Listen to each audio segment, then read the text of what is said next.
Ooh.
Welcome, ladies and gentlemen, back to the Valley of the Judged.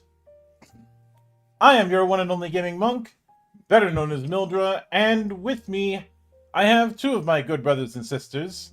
Ha ha ha ha. We have the man behind the Wanderer's Library, good brother Sig. Happy New Year, everybody. And our resident dragon goblin or gremlin, depending what you prefer. Good sister Tabby. Hello. Hope everyone's having a great day and a great New Year so far. Mm-hmm. Hope everyone's Gremlin would be Gremlin would be more apt because she always eats half my food. Mm-hmm. I do not. Today. See, no one's ever gonna do the whole eating from my plate because, well, the last time somebody did, I ended up nearly forking their hand. Oh. I hadn't eaten all day, and in that kind of state, do not get in the way between me and my meal. Oh yeah. I didn't completely skewer it, but it was a case of you put your hand on my food again, you're not getting that hand back. Totally get that. Mm-hmm. Whereas there was one time somebody tried to grab a biscuit off my plate, and I ended up grabbing their hand, saying, "You sure that's a good idea? You sure that's a good idea?" There are only two ways you're getting your hand back. You let the biscuit go, or chew off your own arm. But so last time we opened up with MagicPunk, which I will note scratches a particular itch that I have regarding just fantasy and speculative media as a whole, and that is magic is technology. Mm-hmm. I talked about this last week, but a lot of times when you have sci-fi and fantasy, you have them at odds with each other. You know, the whole magic versus technology setup. But with MagicPunk, Magitech is technology. Magic is technology. Anything that would be powered by electricity or nuclear power, the like, is powered by magic.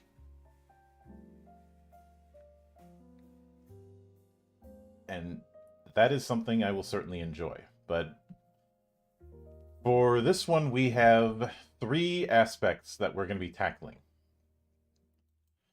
And those are character creation, Aurite, and tests. We dipped slightly into tests last week, but this time around we are jumping off the high dive. Take it from somebody who knows, don't do a cannonball off the high dive. Yeah, noted. I may be speaking from experience there. Just maybe. Surprisingly, I didn't break my tailbone. I just couldn't sit down for about 5 hours. It's okay. Hey, I've jumped off a bridge, so it's fine. Yeah. Of course, after the whole thing, I'm like, oh, that was fun. Can we do it again?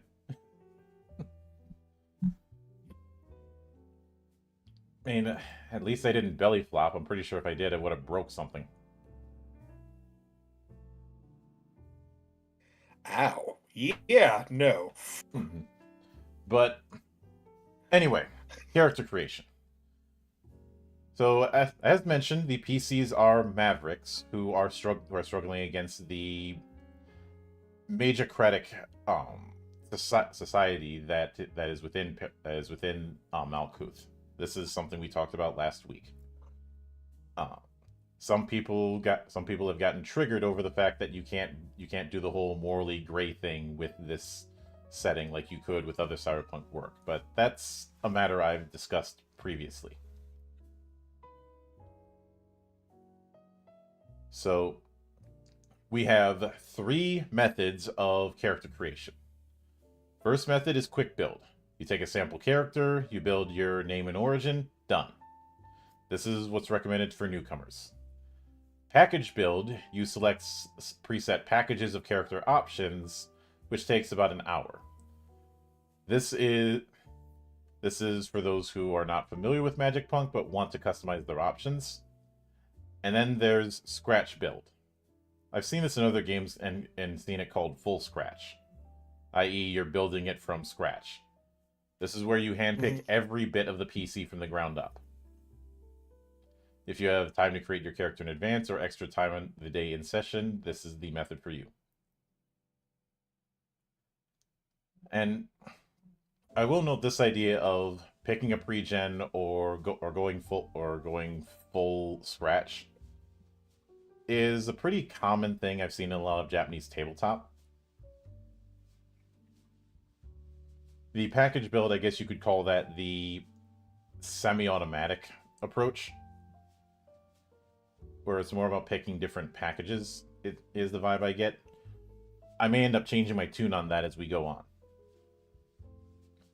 But with a sample character, you're picking out their age, gender, name, origin, conviction, and defiance.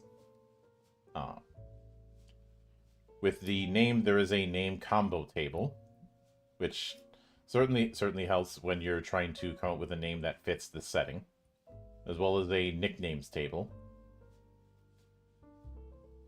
So you can pick one on the table or roll randomly. Then you would pick your origin on the origin table. This is the kind of family your character was born into.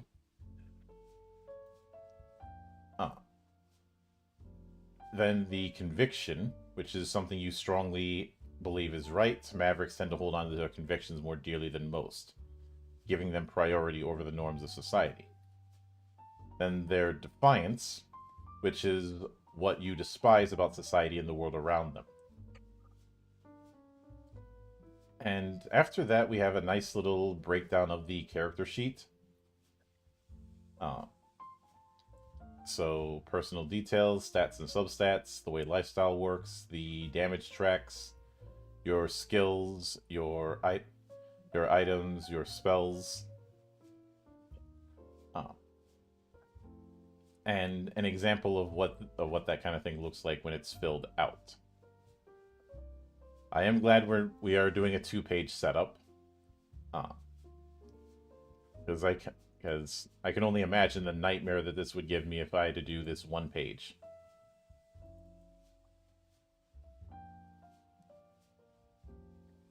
That would be a case of no thank you. I mean, fair. Mhm. And it looks like you do have a lot of space to work with. Yeah. Mm-hmm. There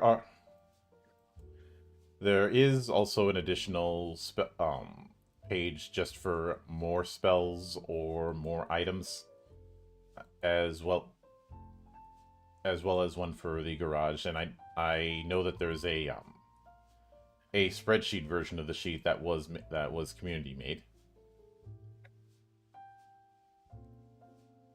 But then we have our pre-gens, and Sig, this will be very familiar, given we saw a similar thing with Tokyo Nova. Mm-hmm. So the first Yep, one is... this is all very familiar. Mm-hmm. First one is Rogue Mage, which I think it's quite telling to go with this one first, and what you end up getting. So, even though I think one of the first takeaways here is, obviously we have the whole cascading effect when it comes to stats, but your skills, quote unquote, kind of give the vibe of feats in terms of ways you can personalize the character in ways that allow for that are outside of things like items and spells. And they have a different rank. I mean, from what I can see here, it looks like normal, and then the E must be like expert. Yeah, that is a possibility. We'll certainly get to that later. But they're either passive effects or semi-active effects. I think some of these we'll really get into when we get into spells, because everybody is some form of caster. Mhm. Oh, of course. Let's see, for items, an ID chip, a M phone. Yes, even the phone is magic. I can only imagine what that looks like. I don't know why, but I ended up getting this image of the phone from Eden of the East. I think of something like Outlaw Star's piloting system that Gene has that it flips towards his eye and then he can just have a conversation from there. Mm-hmm.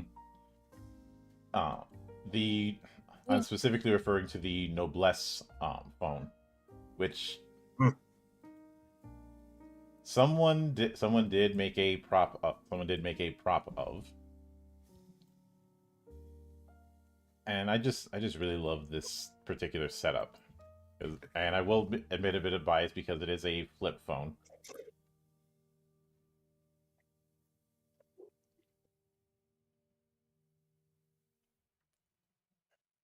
Okay, that is pretty cool. I do like that. Mm-hmm. Like, you look at that, and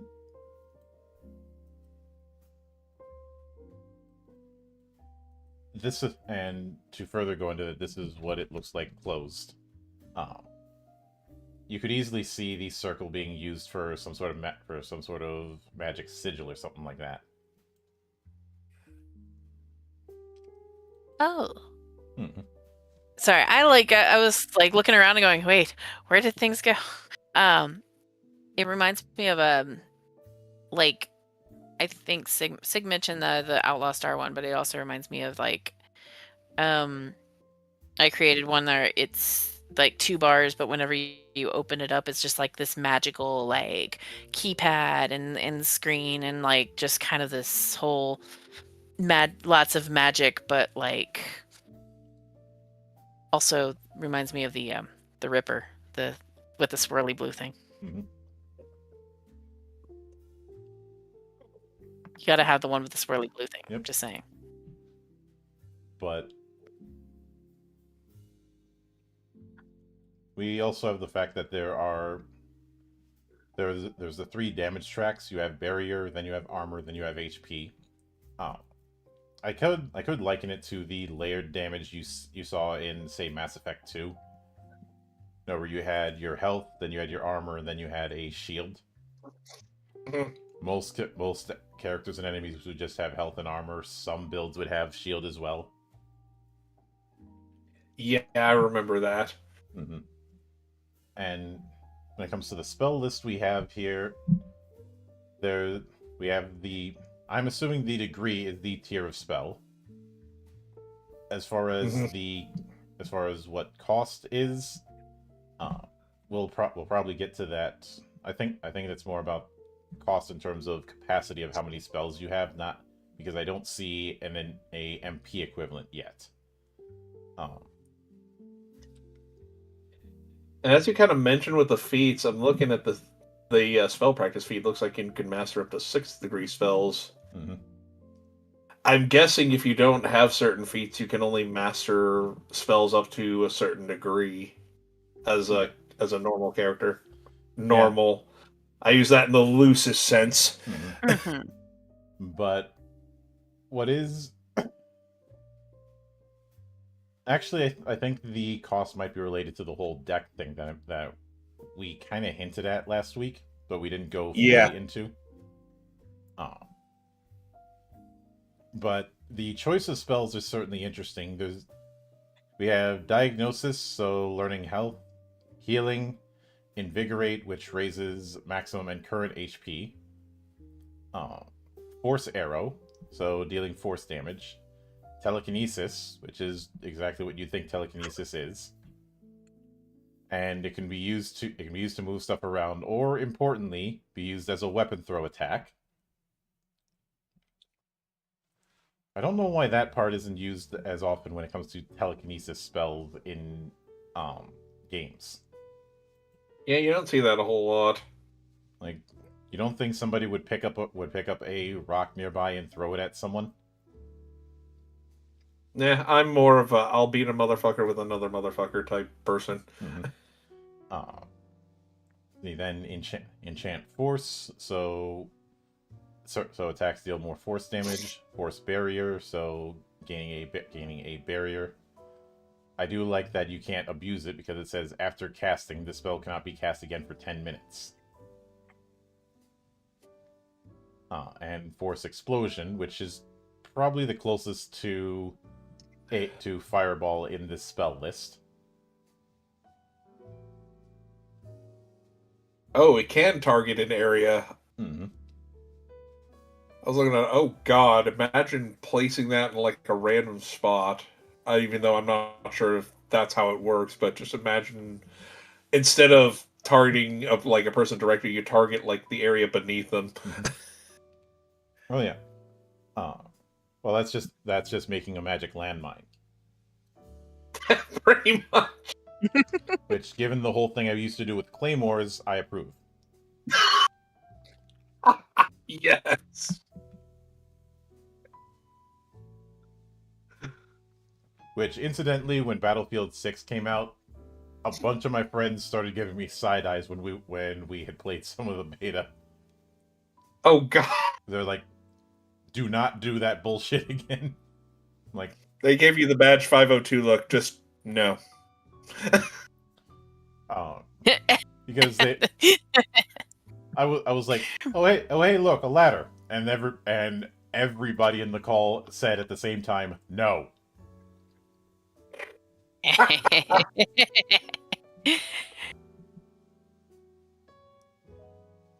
But then we have the mutant hunter.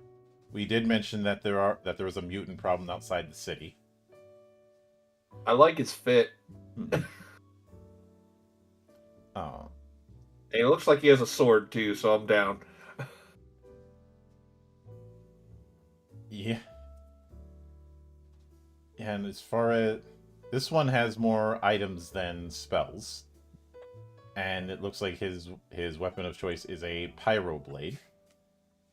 Fuck yeah, let's go. Oh no. Which magic items have their own sets of rules, and it's clear that you can lean into using Magir, you can lean into using spells. Both of them have their advantages and disadvantages.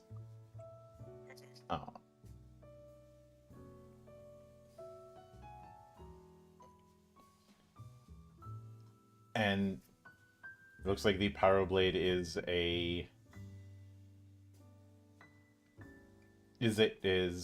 going to be a two-handed weapon, or at least hand and a half.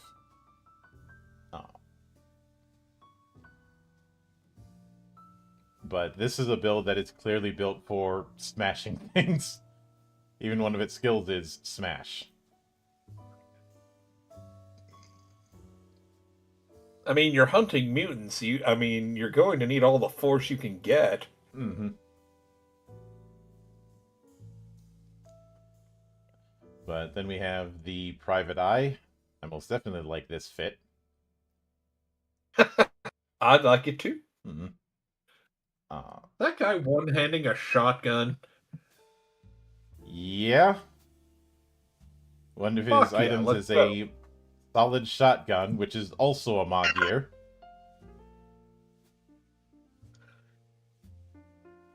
He also has a Magir eye. So we have even magic cybernetics in this setting. I'm liking this more and more. Mm-hmm. I like mages. I find it funny that the Private Eye here has the marksman skill, and his weapon of choice is a shotgun. I mean, hey, even shotguns can use slugs. Mm-hmm. Oh. Choked on you, I've got dragon's breath. Because fuck you in particular. Here's a horrifying thought. What if you took the punt gun, made it semi-automatic, and gave it dragon's breath shells? Oh god. And you have seen No. Tabby, have you seen the punt gun? No. The punt gun was not meant to be carried. It was meant to be mounted onto a small boat, a punt. It was used for commercial duck hunting and was eventually banned because it was too good at its job. Yeah. It is probably one of the largest shotguns that has ever been made. And of course there's there's a few infamous photos, including the photo of two gentlemen holding the thing. I'll share that in the side chat for you. Oh my. Yes. It reminds me of the one of the bugles that I believe it's like a German bugle. Mhm. And it's like something that was so big that you could like or maybe it was like no, it's a herald. But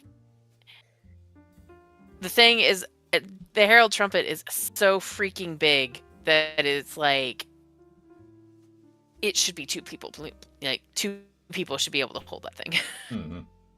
And I have a soft spot for just ridiculously oversized equipment, and I've mentioned before that I like giving my players overpowered but unsafe equipment. And sometimes when I bring that up, somebody ends up saying, "What do you mean by unsafe? Like they'll take damage?" That's one way of doing it. That's the simple way of doing it. The other way of doing it is doing things like, "Oh, you can throw that fireball if you want, but all AoE spells have scatter." God. Or it's like when Civi was playing Death Wish. That one zombie hit a TNT barrel. I was like, oh no, boom! Yeah. Because if you're gonna have the ability to bounce explosives, that door should go both ways. Yep.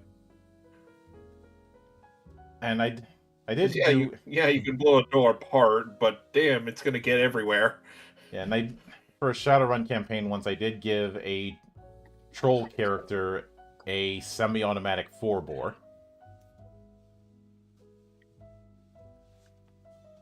That had slugs. Oh God. The only reason he was allowed to use it is because he was a troll. Trolls in Shadowrun are big boys. Yeah, they're like 8 feet tall minimum, aren't they? Mm-hmm. 8 feet tall, around 500 pounds. They are walking slabs of meat. But of course, the Private Eye does have a few spells, but it's clear this is. I'd say it's more of a Gish, where you've got some Magier and some spells, though not a whole lot of offensive spells. We have Surface Walk, so you can walk on water or on walls. Blink, so they can declare defense even when they would be unable to. Preserve stops time for a non-living object. And Rewind, just after a target rolls for a test, the target re-rolls the test once per test. Ha! I succeeded at my roll to hit you. No, you didn't. Do it again.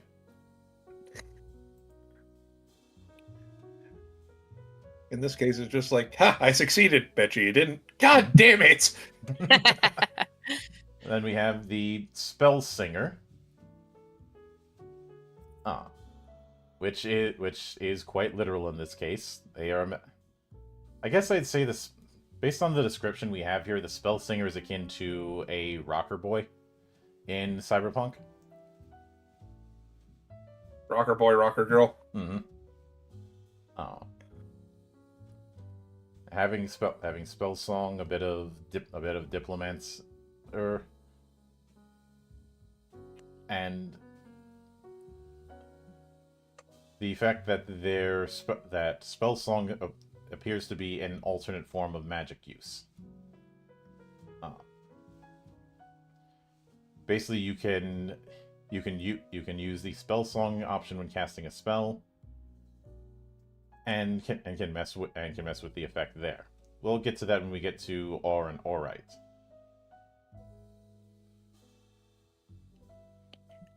But I like her. I like her a lot. And then we have the Aurite Miner. I also like her. Hey, look, it's Architect if she piloted a mining mech. Lucky kitten! Even having a powered suit and a mining drill. So, including 63 points of armor.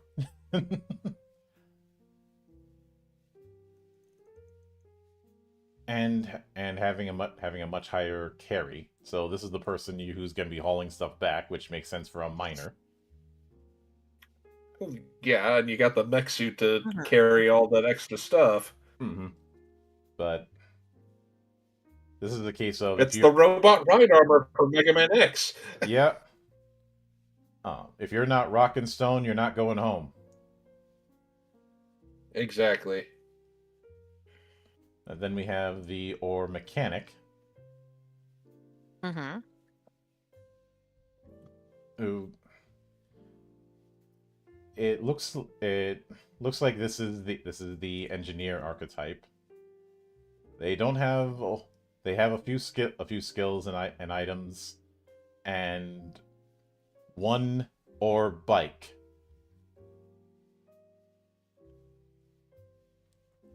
So a bit of the gearhead going on there. But then we have a few tables to consider. So age, gender, name combo, then things like nicknames, male first names, female first names, surnames, a potential origin. It doesn't look like there's any sort of stat modifier for the origin. It's just something for building. Flavor. Yeah. And conviction, as mentioned before, and defiance. So it'd be really difficult for someone to make the asshole-ish character in this setup.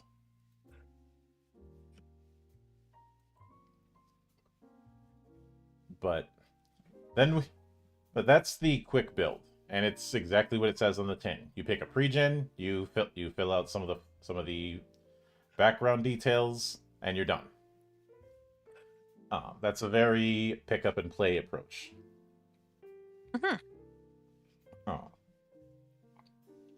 And yeah, plenty of games have pre-gens, but a lot of times one problem that I often have with how a lot of games do pre-gens, and this is something I've seen I don't see as much in the Japanese space, and it's something I'm trying to implement personally, is they give too much character to the pre-gens, if that makes sense.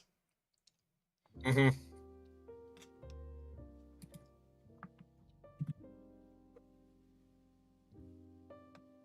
Like, the pre-gen is somebody else's PC. But you don't have a whole lot of opportunity to personalize it yourself. I'm not saying you should put in your own stat modifiers for a pre-gen. That would kind of defeat the point. But right, being able to put in mess around with background or origin story or the like. I think the pre-gen stuff would be good for like a one shot, but if you're gonna do like the quick build stuff, but the package build stuff, yeah, I'd say that would be more useful for like if you really wanted to get into the nitty gritty, like if you were starting to put together a few short games. Mm-hmm. Mm-hmm. But for the package build, the first thing you do is decide your stats. this is going to be body, sense, intellect, and magic. Then we have the benchmark, so it goes from 0 to 20. Only magic can be 0, and it means you are an empty. You cannot contain ore within your bodies, and you can't use Magir. However, you are completely unaffected by effects to detect ore. Then you apply one option from the stat pack table, which we have right here. And what you basically have are a bunch of archetype packages, each one giving a set of stats. So body, sense, intellect, magic, as mentioned before, carry, which is your carrying capacity. Though fortunately, carrying capacity is not in pounds or kilograms; it's just in slots. Not far removed from the black hack. I know I referenced that last week, but I'll reference it again. Speed. Well, that's applicable. Mhm. So, Yep, speed, snap, social, capacity, and HP. So we have your average build, then Seeker, then Miner, and a few others. Musclehead Mage amuses me. What ho, Muscle Wizard? Might you cast us a spell? yes, I cast Fist. In your face. But of course, then we have damage the damage tracks, which is just going to be HP for now. You get one skill that's from your particular stat pack table. As well as you also choose your character's lifestyle. Your job is determined by the skill pack you chose. Your character begins with social plus job benefits in lifestyle points. And you select a lifestyle pack from that pack table. We'll get to that in a second. Then you determine your starting funds, which is social plus job benefits times 100 in Maj.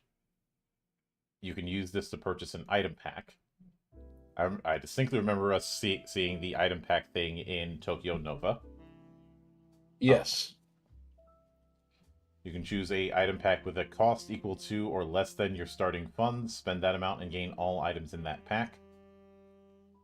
You can also choose a spell pack, but you need spell practice in order to do so. So even if you have a magic stat, if you don't have the spell practice skill, you're not casting. And a spell pack works like an item pack, it's just a collection of spells. Mm-hmm. And then leftover funds, then personal details, which we went over before.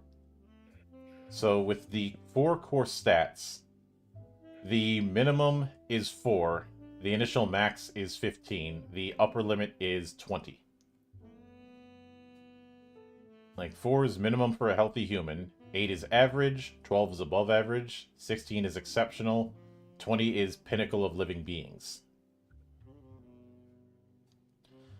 Carry is equal to your body and is how much you can carry, including items and gear. It's used to determine whether you're under light load, medium load, or heavy load. Light load is carry times 2, medium load is carry times 3, heavy load is carry times 4. So this is clearly an encumbrance setup, but it doesn't annoy me the way certain encumbrance setups did, because it isn't as anal about tracking every single item individually, including all of the 30 feet of rope and the 10-foot poles. No, I'm never letting that go. I still remember the tough story I told you about Fallout 76 having bobby pins that weighed like a pound each, and then how some employee at Bethesda put a thing of paper clips on Todd Howard's desk and with a sticky note that read, "Weigh these." Yeah, I could certainly see that. Speed is body plus sense divided by 3, and is how fast and far you can move. So this is your movement rate. Snap is sense plus intellect divided by 6, and this determines how many snap actions you can take per round. Snap actions, if I recall correctly from seeing a similar thing in Kamigakari, are akin to reactions. Social is intellect plus magic, and it is your social and economic standing. Higher social means higher income, better social standing, more money on hand, and more lifestyle points. And capacity, which is half of your magic, determines how much ore you can contain within your body. The higher higher capacity, the more ore cards you can have in your hand. Then for damage tracks, your HP is body times 3 plus magic. Armor and barrier aren't generated by any formula because you're only getting armor from equipment and you're only getting barrier from spells. And as long as damage isn't psychic, barrier gets damaged first, then armor, then HP.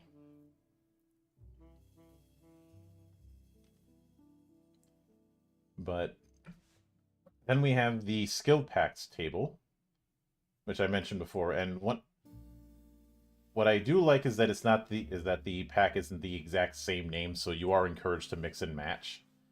And each of them is giving, it looks like 3 or 4 skills per entry, along with an associated job.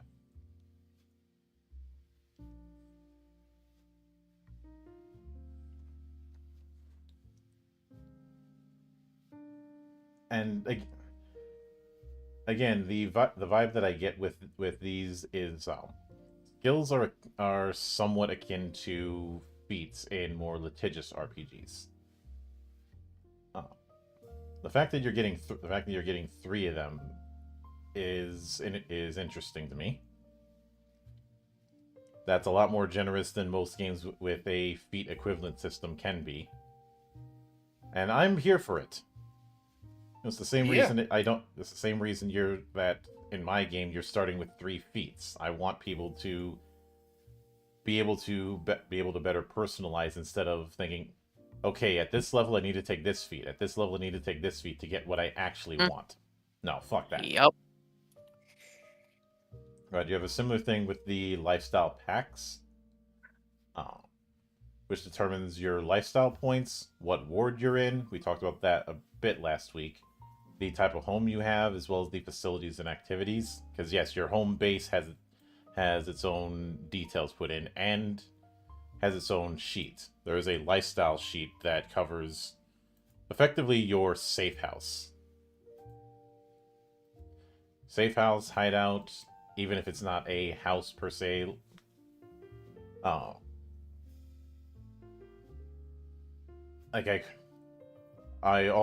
Looking at some of these and the fact that there's a few penthouses, I'm like, oh, hilarious. I want the penthouse. I said, you want to give me the penthouse. And you want to kick out Chevy Chase because he's an asshole.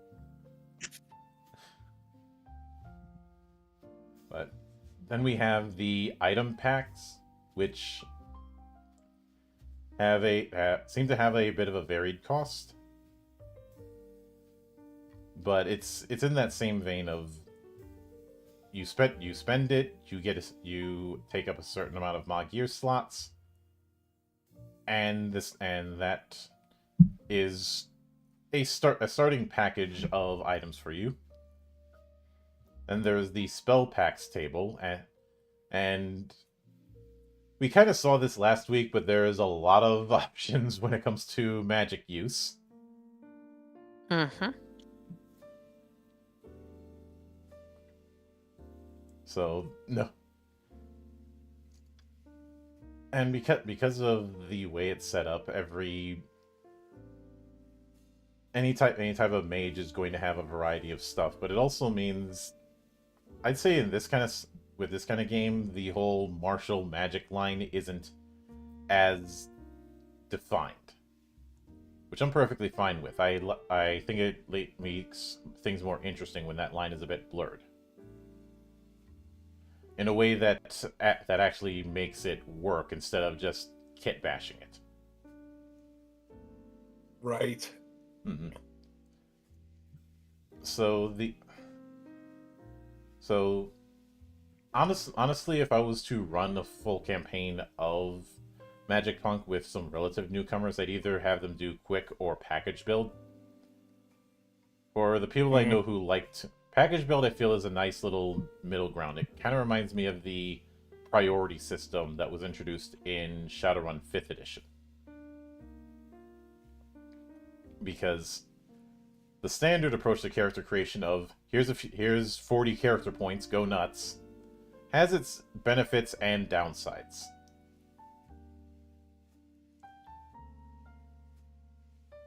But I mean, I'm already looking at the stats pack table, and I'm like, ooh, Spellblade, I'm down. Let's go. Right. Give me anything with a bard, warlock, or paladin type thing, and I'm good. Entertainer, mostly, you know. I don't think you But could. I think warlock or paladin would be kind of redundant in this system. True. And given the way magic works, I think something like warlock would be impossible. You know, I always make jokes that if there's a way to make a paladin in the system, I probably will, because I got obsessed at some point, and you know. Mm-hmm. It's not like I'm not just talking about, you know, one type of paladin. Yeah. I'm like, I love just the idea of it. So, well, but in this one, I like Spellsinger a lot. I have a paladin in the pre-gens for that one shot, but I can tell you right now, you are not going to be getting it, Tabby. Right, because it's mine. I mean, I'll go look at it, and then I'll see if, you know. But for scratch build, when it comes to distributing stat points, you have 40 points across body, sense, and intellect and magic. The first 3 must have at least 4 points. You can be underdeveloped in some stats if the GM approves of it. It's just not advisable because of the whole roll under D20 approach. So if you were to have a stat as a 2, that'd mean only a 1 or a 2 is going to be a success with that stat.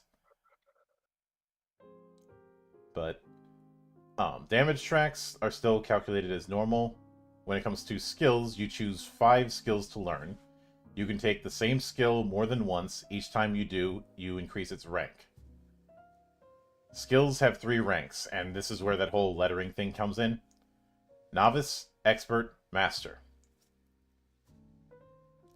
So much like with what I did, we've got 3 tiers of feat, and no other prerequisites beside that. So even though the packages we saw earlier had 3 feats, in reality you've got 3 feat points. No, 5 feat points, I should say. And because of this setup, you could theoretically just take Novice and 5 skills. Then we have Lifestyle, which is made up of your job, your region, your home, your facilities, and activities. And some of this we will be going into more detail later on in this series, but your job is your occupation. You are still someone in the city, so you still need to have a way to make ends meet. You're not a murder hobo. Some jobs require certain skills. More demanding jobs offer greater benefits. And you get lifestyle points equal to your social plus your job's benefits. We talked about how social is generated. You can spend points to select a region from the region data, as well as a home from the home data. then any number of facilities up to your facility's limit. And if you have points left, you can spend the rest on as many activities from the activities list. And then there's the starting funds. You start with social plus job benefits times 100 Maj, as mentioned before, and can purchase items through that. In this particular case, you would be spending items individually instead of in packages. If you wish, and the GM lets you, you can also purchase items you crafted yourself via crafting items. I'd imagine nice. that's something that is not recommended for first timers. Now, if you've learned, I'd also probably, I would have also probably limit the amount of materials you can get. Like maybe give them a few like mid-tier materials, but don't give them anything like super rare. I'd say that if you're going to give them anything super rare, they're gonna have to find it and like actually have to work for it though. So like don't give it to them just willy-nilly, no, but like give them an opportunity to get one. Because that could be like an entire quest right there, like literally a live quest. I want this rare material, you know? Oh yeah. Now, when it comes to if you have the spell practice skill, you get 1,000 Maj for 2,500 or 5,000, depending on whether or not you got novice, expert, or master to master spells at that stage. We'll be getting more into spells later on in the series, as mentioned, but I do like that you have bonus money specifically for spells, and it's not dipping into the funds setup.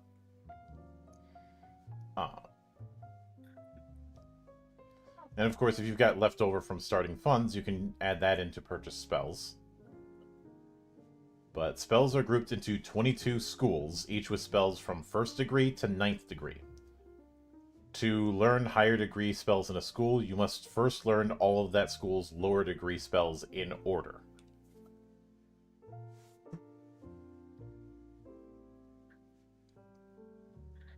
And of course, any leftover funds can be kept on hand and used during play.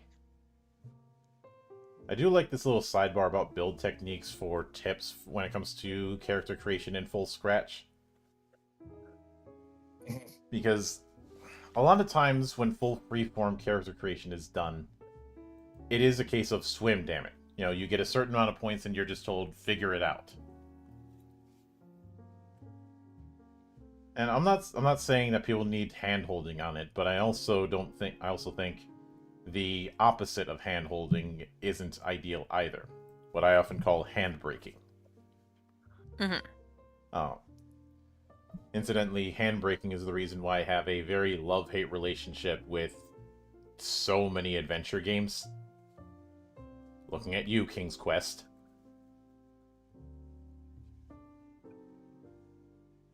You know, who wants to spin the wheel of madness regarding how obtuse the solution to puzzles are? Oh, goodness.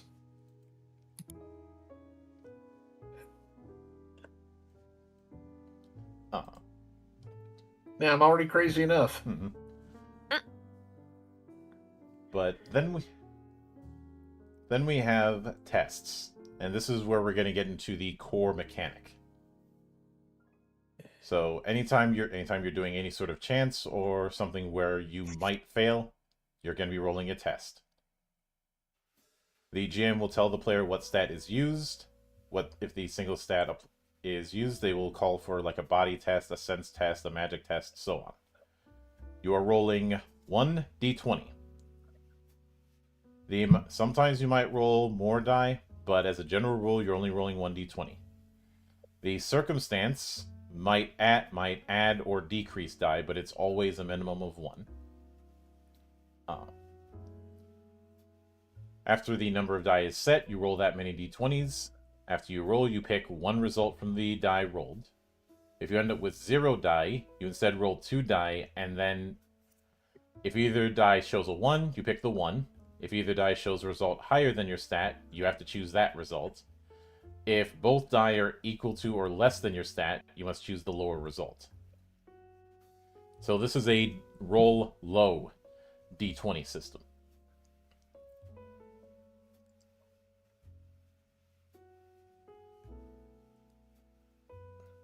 So I can see why Loving Fool had drawn parallels between this and the 2d20 system from Modiphius. But when an action is significantly difficult, a challenge is added to the test. This imposes a challenge value that ranges from 3 to 20. The higher the value, the more difficult the action. If multiple challenges apply, add up their value.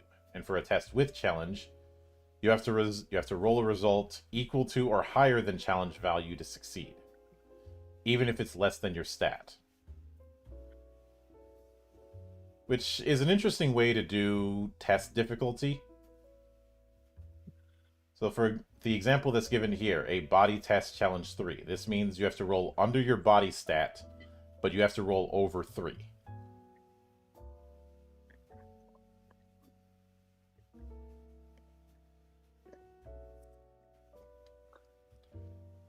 But on the other hand, if you roll exactly your stat, that is a jackpot.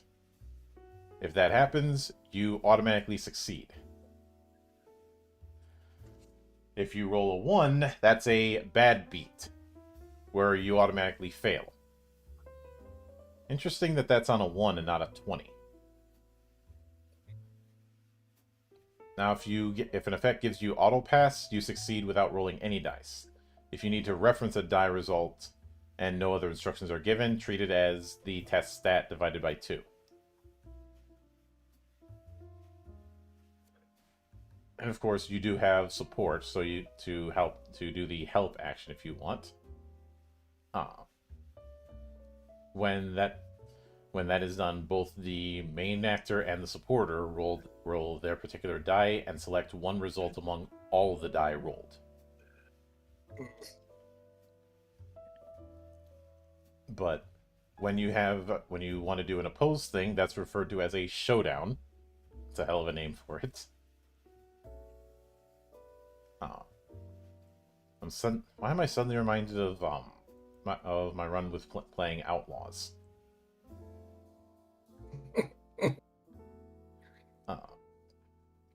But you have the active side and the passive side with a showdown. And of course the active and passive test.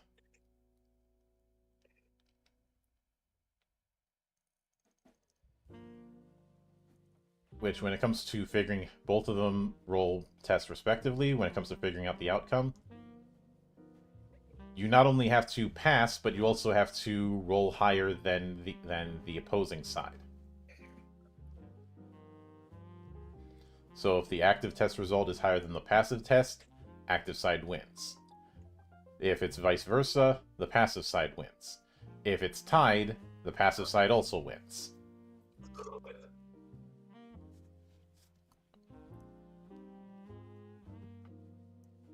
But that's an interesting way to resolve things. Mm-hmm. There's this very interesting setup where you want to roll low and high at the same time.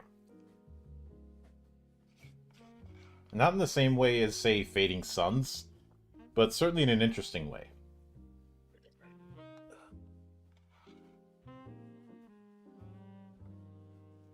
But then we have Aur and Aurite. This is where we get to how the game is going to be using a playing card deck. Some people might go, why not just use MP?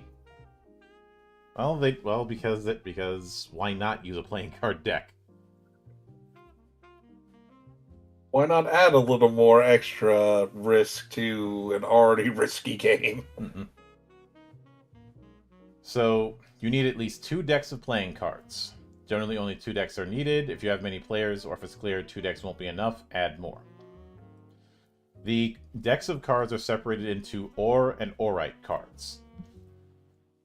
This is This is the red suits and the black suits, respectively. Then shuffle each pile. The red pile are the ore cards. The black pile are the Aurite cards.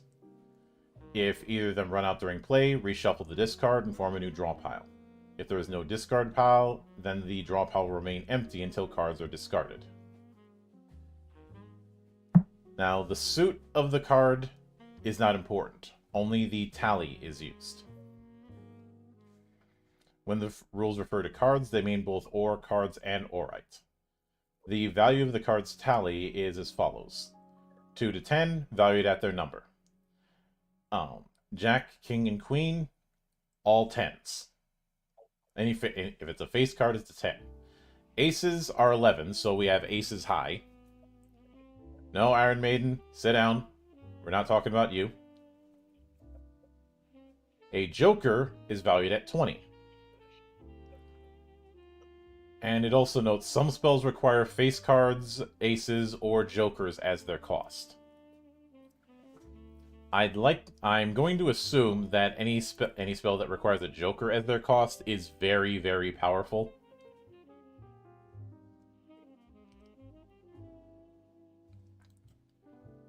You know, because there's only like what, 2 jokers in the deck? Because of the way the deck is split, for Ore and Aurite, there's 1 joker each. Oh, damn.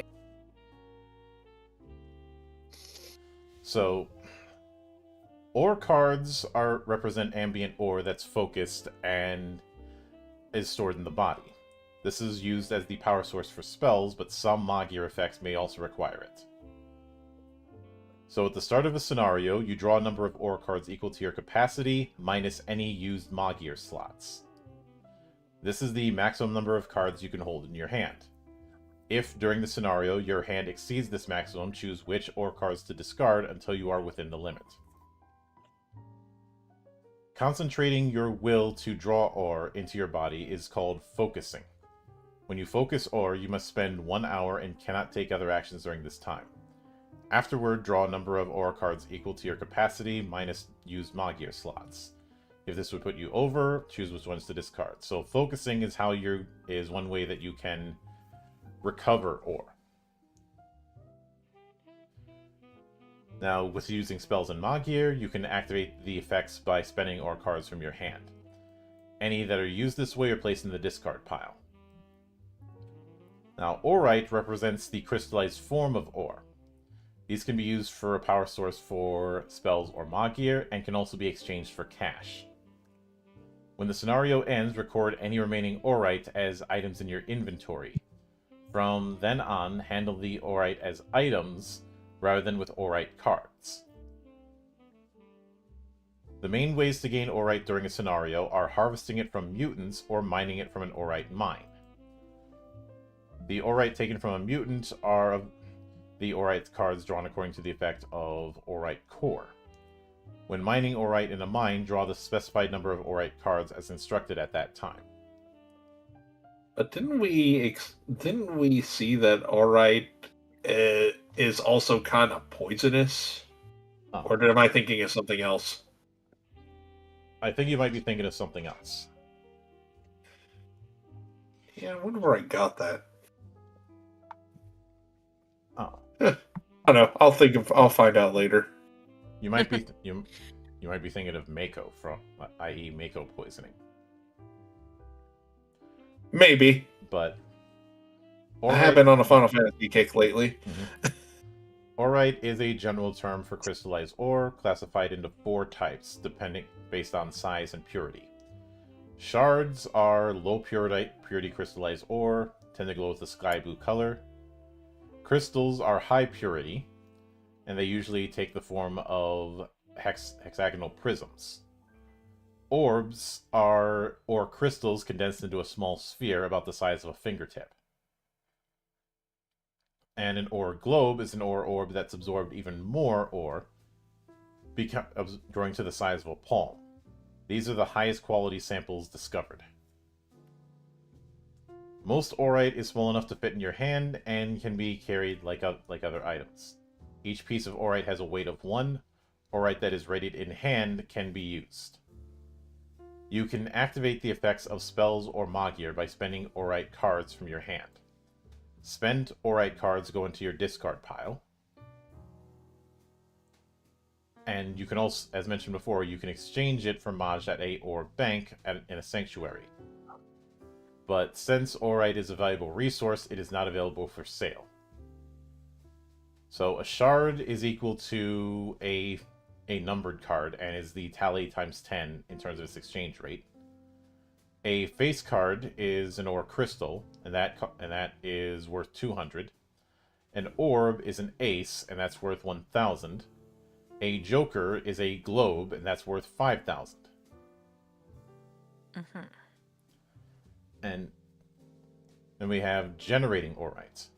Within academia, relentless research is devoted to the artificial generation of Aurite. Through these efforts, they have achieved limited success at producing Aurite, though the process is incredibly inefficient and deeply inhumane. It involves collecting a human's focused ore and compressing it into solid Aurite. However, it requires an enormous amount of ore and places severe physical and mental strain on the person focusing it. According to Sanctuary law, harvesting ore from people is effective. Surprise, motherfucker! And thank you, Bido, for the raid. For those of you who do not know me, my name is Mildra. I am your gaming monk, and tonight we are going through a bit of MagicPunk, going over character creation and a bit of how the magic system in it works, along with the use of cards. Hope Hyrule Warriors was good for you, and also thank you, Magnificent Jinx, for the follow. Hope you enjoy the madness. But getting back to where I was, you have a similar thing about how much ore is needed to generate aura of shards, crystals, orbs, and globes, and given the amount, I can see why it's inefficient, and also why it's banned. Because look at the cost on generating just a shard, let alone a globe.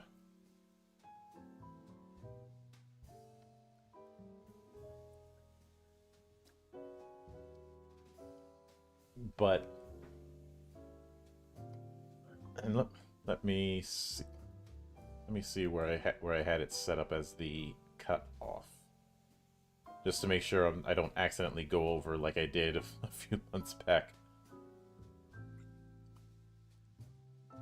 Okay, so after that is session flow, which is something that I don't think we need to go into too much because it's pretty self-explanatory.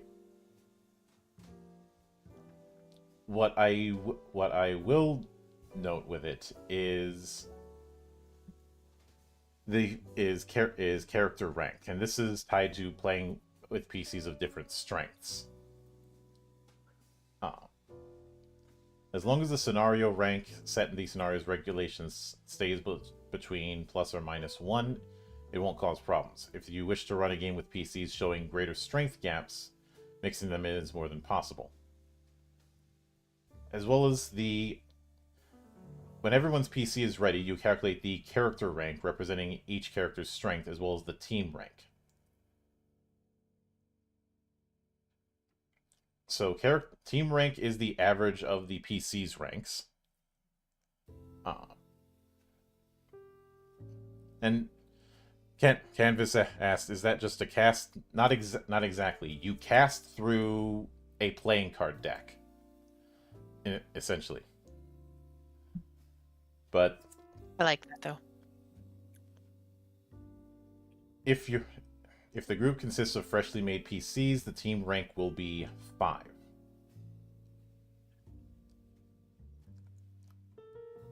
And the PC strength on that on the rank table is also tied to advancement. The number of times character advancement has been performed. Once it hits a certain advancement, the rank goes up.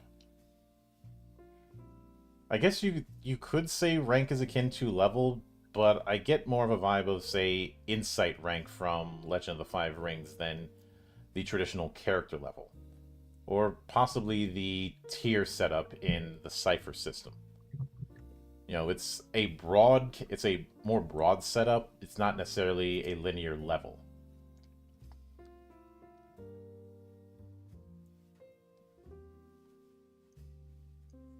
But obviously, starting at rank 5, you have 0 advancements. Every few advancements, you get 1 more rank.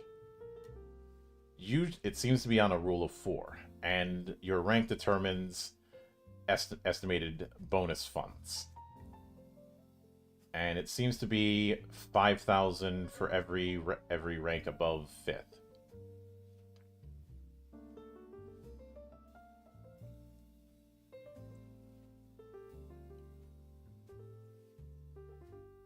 But I do find it kind of amusing that once again we have a game that uses a phase system. In this case, the introduction phase, the development phase, the resolution phase, and the conclusion phase. So once again, we're doing the Kisho Tenketsu approach. Why does that sound so familiar?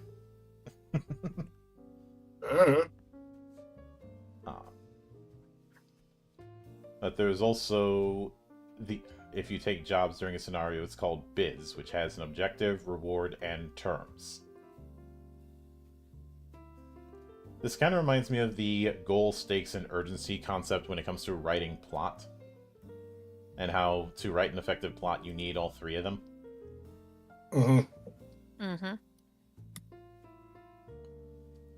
But we also have an optional flow that is more in segments than in phases, as well as the flow for rounds. And this is also where a bit of combat is handled, like with how initiative is rolled. All actors roll a number of d20s equal to their snap, and note the highest result among them. This value is initiative. Note that any character that already has an initiative value keeps it as is without re-rolling. So because of that, it could, unless there's some skills that modify it, you could say that initiative is always between 1 and 20. Instead of having a higher initiative modifier for the roll, you just have more opportunities to get a higher one. Or a low, especially since the character with highest initiative starts their turn first. If there's ties, whoever has higher snap goes first.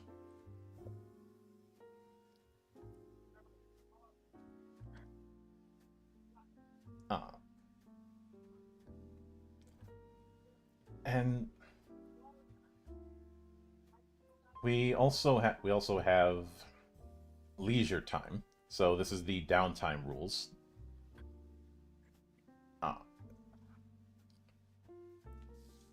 And one of which is going to be the main way you use lifestyle points. Some of it is going to be applied to your ore tax as well as security if you have a security value, as well as spending it to use facilities or using activities. You can also spend magicka to advance your character. During one leisure time, you can do a total of 3 advancements, split as you like between stat improvement and learning skills. So your money is also how you're going to be leveling up. That's an interesting choice. I mean, it's like in Yakuza 0, you invest in yourself. Yep. By spending 1,000 magicka, you can raise your body, sensor, intellect, or magic by 1 point. I appreciate that it's a flat 1,000 each time instead of having it multiply and be more expensive the further up you go.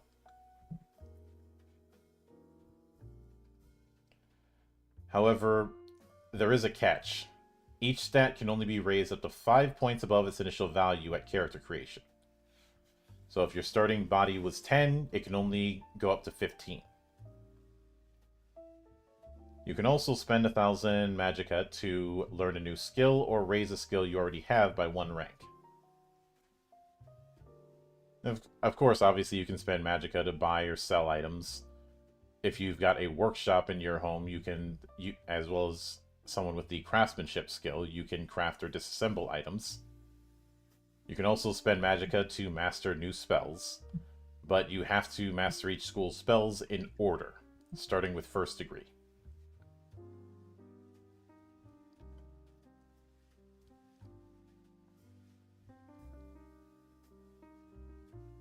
And then we do have a D20 table for events during leisure time. One of them for if you're in Sanctuary, so if you're in the city, and one if you're in Outland, so outside the city in the not cursed Earth.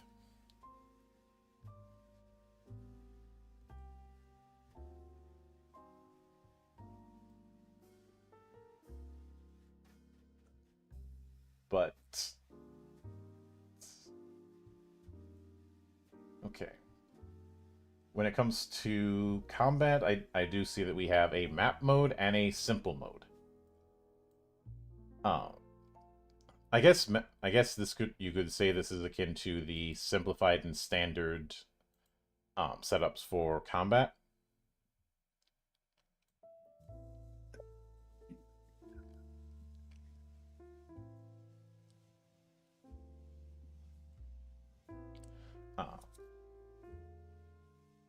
Though what I do like is that we have the option of doing either squares or hexes.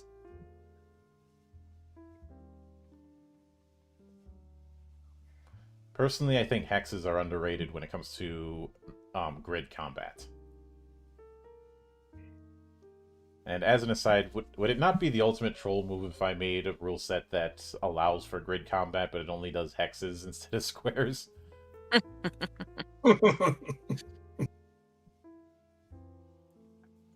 But when it comes to attacking, when you declare an attack, the target declares a defense. These are both they are both set up as tests. So essentially, every attack is a contested roll.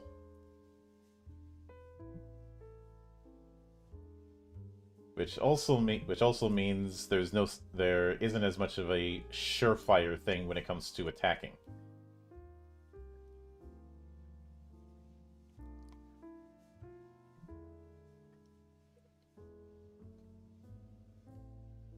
And if worst case scenario, you can always throw your weapon. Throw I mean, the I did weapon. that all the time in Breath of the Wild. Mm-hmm. Just for no reason, just throw my sword at something. It's usually because if you throw your weapon that's breaking in Breath of the Wild, then as it breaks on the creature, then it does a critical hit. Mm-hmm. Now, the roll itself, you don't add to it to calculate damage. Damage is set based on the type of attack you're doing. And of course, as mentioned before, barrier hits first, then armor, then HP. Mm-hmm. The range in which you can throw a weapon is equal to half of your body stat. But if you do the throw, you roll 1 less die in the attack test. You can, on the other hand, do an unarmed attack.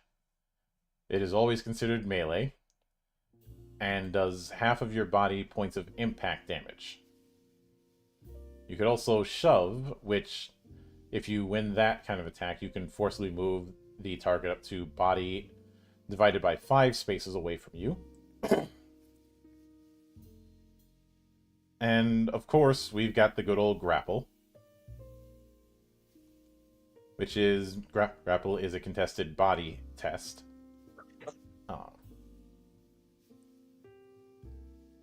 And can be used to just hold them in place or throw them.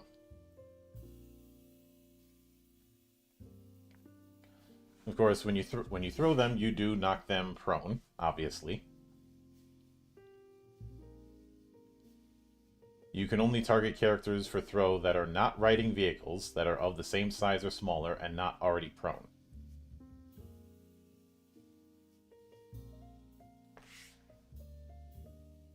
And we have the whole thing with hiding, the discover test, which is how you try and find somebody. Escape, so running away, i.e., being brave Sir Robin. Robin ran away, bravely ran away. No, it didn't. And we have movement, which is self-explanatory. It is based on speed. You can dash if you can also jump or do a running jump. You can jump down. We have teleport. We have climb. Pretty self-explanatory on those kind of things.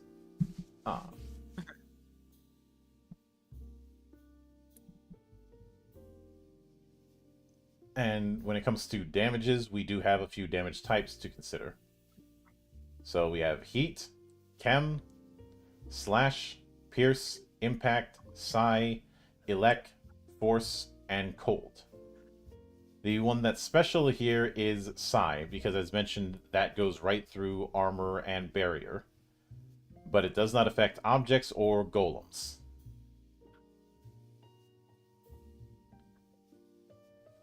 If you have a weakness to a certain type of damage, the HP loss is doubled.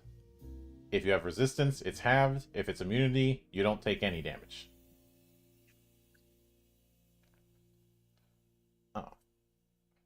When it comes to recovering HP, at the end of sessions, everybody fully recovers. You can also use treatment, which takes 10 minutes. You can't take any other actions, but they recover HP equal to the treater's intellect. You could do a similar thing with golems, just with repair instead of treatment.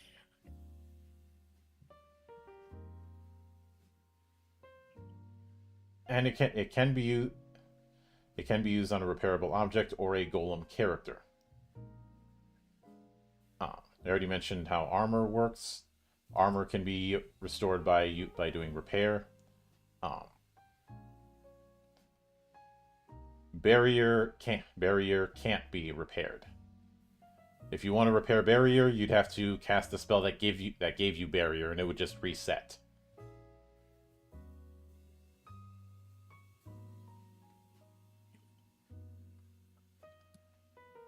But we also have a bit of a thing on making more advanced characters, which is where the whole rank thing comes in. Essentially, if you wanted to have a higher starting point, you'd take a number of free advancements that would be as if you spent Magicka, but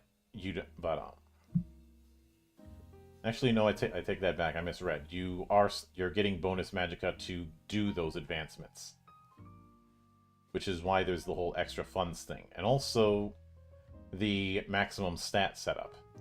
It is kind of funny that at rank 5, the max is 15.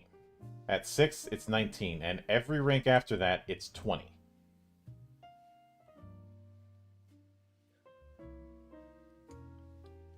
Which is an interesting setup. But we also have a reputation setup, which ranges from -20 to +20. The optional rule of attacking certain body parts if you want to, so there's your called shot equivalent. In fact, they have called shot as a declaration with different challenge. So called shot to and remember, challenge increases the floor that you have to roll over. Mm-hmm.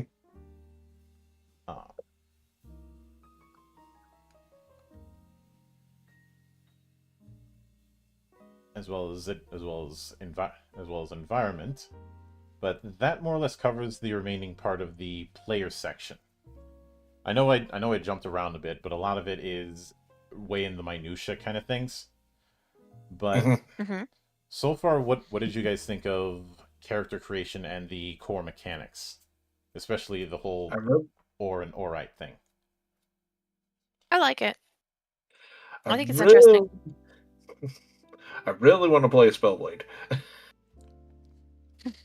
I think the but I do like the way they have different methods for I would say different levels of skill with this game to setting up characters as well as all the additional rules they have for it. Mhm. Something that I think something you'll end up encountering when we get to spells when it comes to the Spellblade thing is you're gonna have to answer the question, okay, what form of Spellblade are you gonna go with? Because there are 22 spell paths in this thing. Mm-hmm. So Form of? So it's clear that there's going to be there's not just one way to do Spellblade, which, given how with my own system, there's no one way to do particular archetypes. I'm perfectly fine with that. Yeah, and that's part of the beauty of systems like these. Mm-hmm. Because there's no wrong way to eat a Reese's. Except not eating a Reese's, which is always wrong. That is the absolute incorrect way to eat a Reese's, though. Well, for me, it depends on the Reese's. That is true. That is true. I completely forgot. My apologies. Mm-hmm. But the vibe that I get is that ore can be regenerated, but it does take time. Aurite you have to get, but it is a way to use spells and similar effects without having to spend your red cards. Because, and maybe I misread it, but I did not see an upper limit when it came to Aurite, aside from the deck itself. Yeah, I didn't see an upper limit for it either. Which provides Which is why I was like, provides a very interesting approach to how Magic is going to work. It also means you do have to give a bit of thought as to how much effort you're going to be putting into picking Magir, because that can give, I have a feeling that can give particular benefits, but the more that you take it, the less ore you're able to get, because so much of it is being taken up by your gear.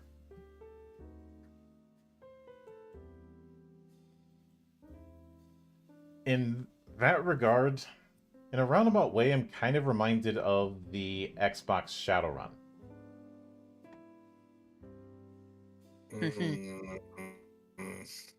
Which, yeah, I know that game wasn't all that great, and it being multiplayer exclusive as well as using games for Windows at the time didn't do it any favors. But there is that relationship between you can invest in cyberware and lose out on essence and thus have less opportunity for magic, or not invest in cyberware, get more opportunities for magic. So your choice of build is one that you have to do very carefully, and because of that, I personally would not recommend somebody do full scratch until they've gotten at least a few sessions in.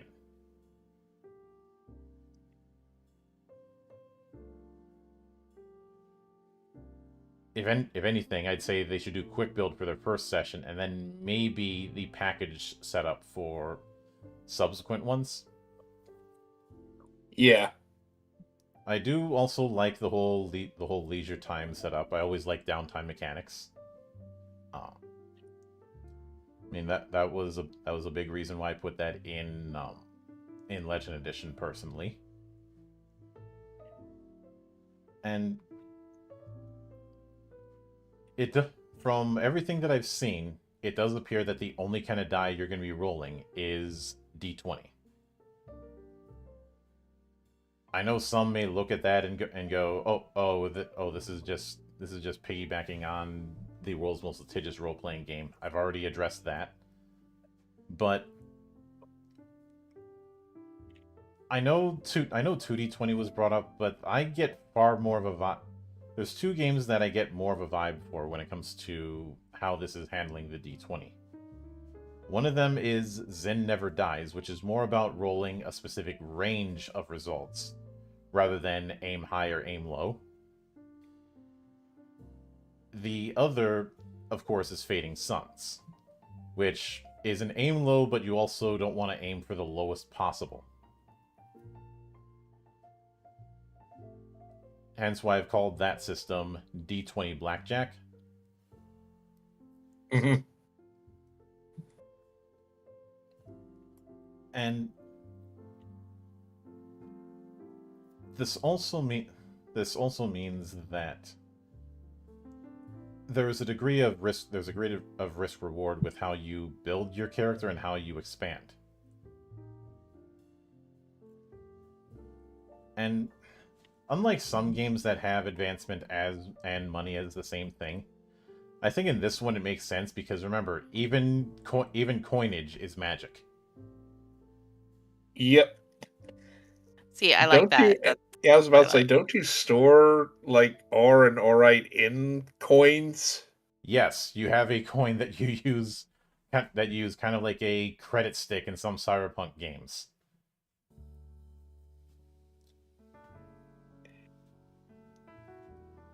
So that is precisely what is done here.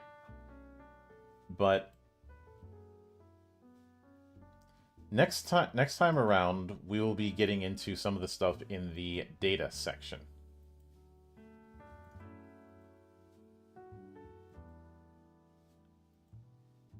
And in particular, let me see where I put that schedule. So the data section proper, which means we'll be getting into skills, items, spells, and lifestyles. I know I skimmed the lifestyle part, but a lot more of it is going to be in that section, which we will get to next week. Excellent. Cool. Mm-hmm. So that will be a very fun thing to delve into. Along with a few other surprises I've got over the next few days. But with that said, as always, a sincere thanks to everyone who took the time out of their schedule to come all the way to my monastery and enjoy the madness that happens around here. And anytime you all see fit to return, and I hope some of the people who joined us do, the door is always open. As I often say around here, drinking is not mandatory, but it is encouraged. And of course, there's plenty where that came from, as there always is here, on the open bar of the internet. But until then, on behalf of the good brothers present and not present, my name is Mildra. I am your gaming monk. Stay fucking frosty, everybody. See you on the trail.